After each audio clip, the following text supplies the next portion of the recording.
Assalamualaikum warahmatullahi wabarakatuh.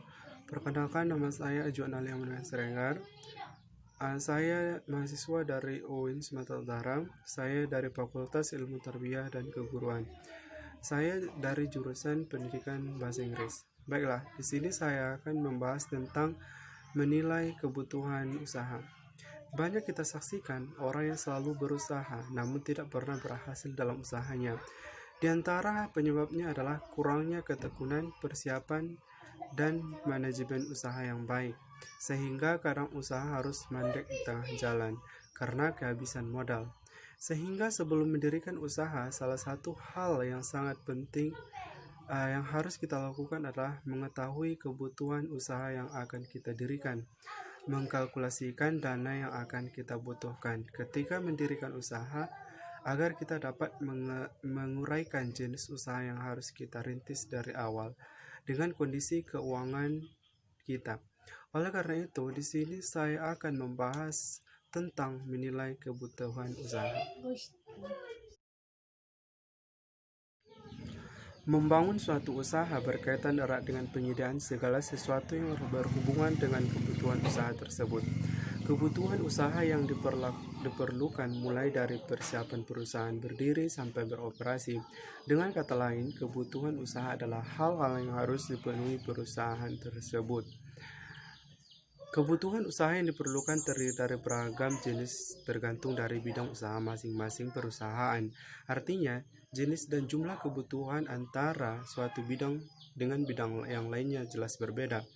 Misalnya, bidang usaha perhotelan memerlukan jenis dan jumlah kebutuhan usaha yang berbeda dengan bidang industri. Berbeda pula dengan bidang pertanian coklat. Setelah kita mengetahui definisi kebutuhan usaha, tentu kita harus mengetahui juga biaya-biaya apa saja sih yang harus dipenuhi ketika mendirikan suatu usaha.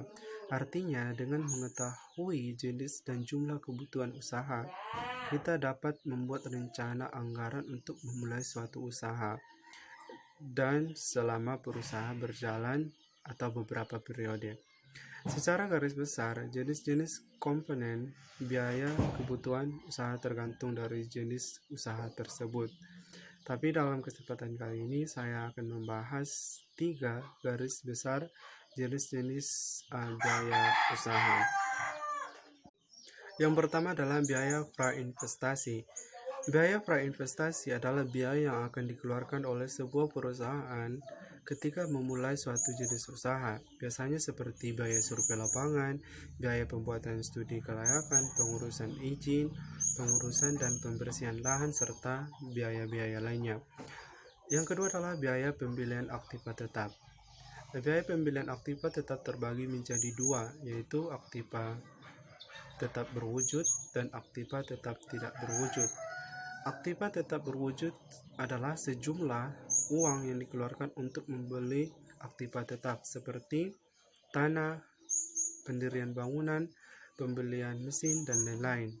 Dan untuk aktiva tetap tidak berwujud seperti pembelian lisensi dan hak paten. Dan yang ketiga adalah biaya operasional.